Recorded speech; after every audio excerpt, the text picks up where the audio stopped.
citar alguns projetos de grande alcance social que estão parados na Comissão de Constituição e Justiça. Nós apresentamos o projeto de lei do teste dos olhinhos, que visa, com certeza, de forma preventiva, identificar o glaucoma nos recém-nascidos. Então, o nosso projeto, nós inclusive na sessão de ontem fizemos um apelo ao presidente da Comissão de Constituição e Justiça da Câmara, que é o vereador Teixeira, para que marque uma reunião lá na comissão, para que possamos dar andamento a esse projeto, para que todas as unidades de saúde que tenham maternidade possam estar antes do recém-nascido saindo, para que tenham condição de fazer esse teste do olhinho. Porque na nossa avaliação, se nós fizermos de forma preventiva esse teste, nós estamos economizando dinheiro público da saúde no futuro. Então, é um projeto que nós estamos empenhados em estar aprovando nas próximas sessões, nos próximos meses. Também um outro projeto de grande alcance social é o projeto da linha circular da saúde gratuita. Por quê? Porque tem um ônibus de R$1 que foi implementado experimentalmente 2 linhas. Nós apresentamos uma moção, fizemos um pedido ao Executivo para que coloque, num primeiro momento, até o fim desse ano, também uma linha de R$1 ligando as unidades de saúde. Por quê?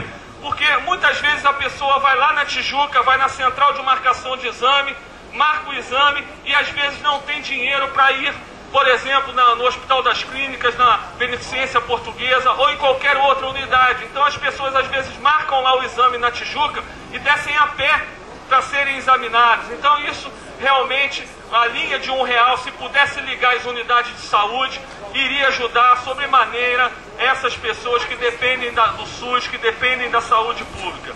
E aí, conversando, dialogando com esses usuários da saúde, surgiu uma nova ideia. A OAB, por exemplo, a OAB no Rio de Janeiro, ela disponibiliza para os advogados no Rio de Janeiro um micro-ônibus que durante o horário forense ele fica rodando, desde que o advogado identifique com a carteira, ele entra nesse micro-ônibus, que é da OAB, e fica ligando o fórum, fica ligando a Justiça do Trabalho. Então, durante o horário forense, o advogado no centro do Rio de Janeiro, ele não paga passagem.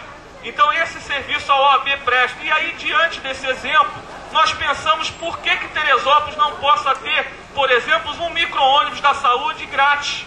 Então nós apresentamos um projeto de lei, estamos aguardando para que no ano que vem, a partir de janeiro do ano que vem, nós tenhamos um micro-ônibus ou 2 vans, levando essas pessoas que às vezes vão lá na Secretaria de Saúde na Tijuca marcar um exame, marcar uma consulta e que não tem recurso nem para pagar a passagem de R$1. Então nós estaremos empenhados, junto ao deputado Biscaia, junto aos outros parlamentares do PT, para que a gente consiga uma emenda, uma verba federal, para que a gente possa adquirir um micro-ônibus, para que a gente possa adquirir 2 vans, para que as pessoas que dependam da saúde pública possam ter esse serviço prestado pela Secretaria de Saúde. Quero também agradecer a presença do nosso subsecretário agora de Gestão de Pessoal, o Elcio, que também está aqui, passando aqui na hora do almoço para prestigiar o nosso gabinete de rua. E é sempre uma alegria ter os amigos e ter a oportunidade de estar prestando contas aqui do nosso trabalho.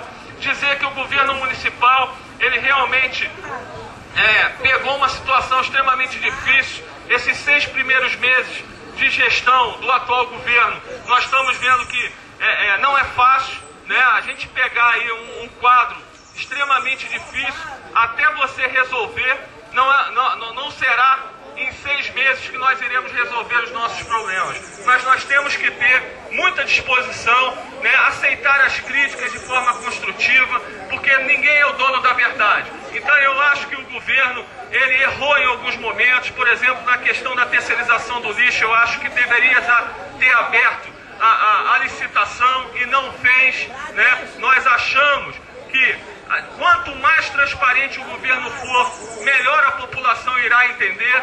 Então nós queremos sim que o governo tenha também a humildade de recuar e aceitar as críticas para corrigir os rumos. Então ninguém é o dono da verdade e eu acho que com humildade nós podemos avançar, porque se o objetivo maior é o bem comum, se o objetivo maior é transformar essa sociedade, transformar essa cidade num lugar melhor para se viver, nós temos que unir força, independente das divergências no campo político.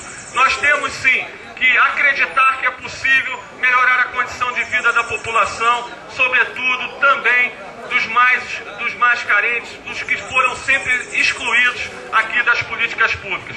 Quero também agradecer a presença da secretária-geral dos sindicatos bancários, a companheira Ana Paula, do vice-presidente Wilson, que está aqui também, o Wilson José. É sempre uma alegria ter esses companheiros que sempre estiveram ao nosso lado nas lutas em prol da categoria bancária, em prol também dos usuários e clientes de banco. E nós estamos mais uma vez convidando a todos vocês que convidem os seus amigos. Sempre na segunda sexta-feira do mês, o nosso mandato, o nosso gabinete estará aqui, sempre a partir das 13 horas, entre 13 e 14 horas, prestando contas. Quero também dizer que lá na Câmara, infelizmente, nós estamos ainda em minoria, né? Existem algumas questões, por exemplo, nós apresentamos um projeto para reduzir o orçamento da Câmara Municipal, porque nós entendemos que existe dinheiro demais lá no Poder Legislativo. Houve a redução do número de vereadores de 21 para 12 vereadores, mas o orçamento continuou o mesmo. O orçamento da Câmara esse ano está na casa de 8 milhões e 900 mil reais. E eu acho que existe um excesso de dinheiro lá que precisa ser direcionado para as políticas públicas do Executivo. Esse projeto que nós apresentamos para reduzir o orçamento de 7% para 5% traz uma economia aproximada de 1 milhão e 600 mil reais. Esse 1 milhão e 600 mil reais nós defendemos que seja destinado ao orçamento participativo. Na quarta-feira, no bairro de São Pedro, ocorreu a primeira plenária do orçamento participativo. E o que é o orçamento participativo? O orçamento participativo, ele dá oportunidade a você, cidadão, contribuinte, para que opine efetivamente qual é a prioridade do seu bairro, qual é a prioridade no investimento do dinheiro público. Então é uma oportunidade ímpar. É importante que todos nós possamos exercer a nossa cidadania de forma ativa. Isso é uma coisa inédita no nosso município, porque geralmente quem fala em orçamento é o Executivo, manda para lá o orçamento, a Câmara de Vereadores não emenda o orçamento, não discute, aprova como vem do Executivo, e muitas vezes isso é uma peça de ficção. O prefeito tem uma margem de remanejamento no orçamento, que nos últimos anos foi até 50%, e o cidadão comum, ele não discute, ele não aponta qual é a prioridade. Então nós temos aqui as cartilhas do orçamento participativo, que explica como é que você pode participar, como é que você pode contribuir e como é que você pode exercer a sua cidadania. Você não precisa ficar pedindo nada a vereador. Tem muitos vereadores que são contra o orçamento participativo. Por quê? Porque isso tira poder de vereador, de levar lá a obrinha lá para o reduto eleitoral dele. Nós achamos que o vereador tem que legislar e fiscalizar e não tem que ficar vivendo também dessa questão de levar a obra para o seu bairro. Mas o vereador pode apresentar uma moção, ele pode apresentar um pedido, ele não só pode como deve, mas isso não deve ser prioridade no mandato. Nós achamos que o vereador, ele precisa sim propor leis e fiscalizar as ações do Executivo. Agora, quem pode com certeza contribuir junto ao Executivo para dizer qual é a obra necessária no seu bairro são vocês, cidadãos contribuintes. Então, mais uma vez, cumprindo o nosso compromisso que foi assumido lá na campanha, sempre na segunda sexta-feira do mês, a partir das 13 horas, o nosso gabinete de rua estará aqui.